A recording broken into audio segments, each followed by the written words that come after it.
Proverbe chapitre 26, verset 14 dit ceci. Il dit, la porte tourne sur ses gonds et le paresseux sur son lit. J'aime cette illustration que la Bible donne du paresseux. Il dit, lorsque, chacun d'entre nous a déjà ouvert une porte. Frère, quand tu ouvres une porte, la porte a cette tendance-là donc à basculer autour de ce qu'on appelle ses gonds. Donc, tout ce que la porte fait, c'est de s'ouvrir et de revenir.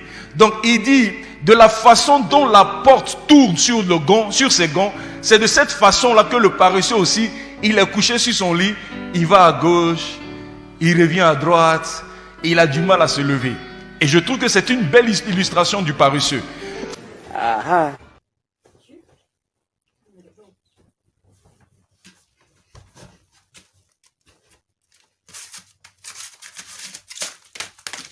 Je suis venu afin que tu t'analyses. N'es-tu pas un paresseux? N'es-tu pas une personne paresseuse? Mais Daddy, le paresseux même là, c'est qui au juste? Un paresseux est une personne qui évite l'effort, qui se complaît dans l'inaction. Le paresseux, c'est quelqu'un qui est feignant. Le paresseux, c'est quelqu'un qui est indolent. Le paresseux, c'est quelqu'un qui est lâche.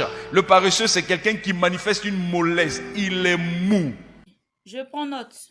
Beaucoup de gens ne font pas le sport parce qu'en fait, ils sont paresseux. Vous entendez souvent certaines dames dire, je vais courir d'ici là. Ça va me fait mal au pied. Mon ami, le sport là, c'est fait pour te faire mal. Moi-même là, je fais sport. Et un peu.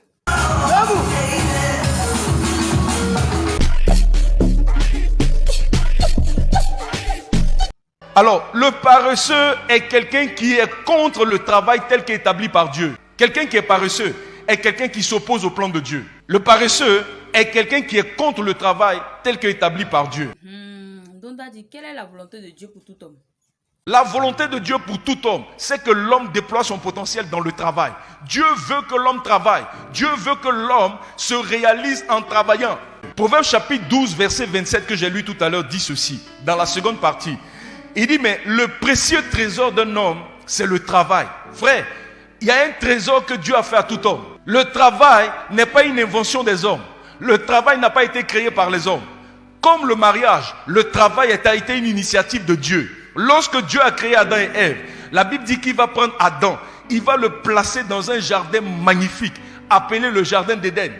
Cet endroit de délice, cet endroit où il y avait la présence glorieuse de Dieu, quand il le place dans le jardin, il ne le place pas pour que tous les matins, Adam se réveille, qu'il se tourne comme un paresseux sur son lit, qu'il tourne à gauche, qu'il tourne à droite, qu'il dort. Ça veut donc dire que Dieu t'envoie un conjoint lorsque tu déploies ton potentiel.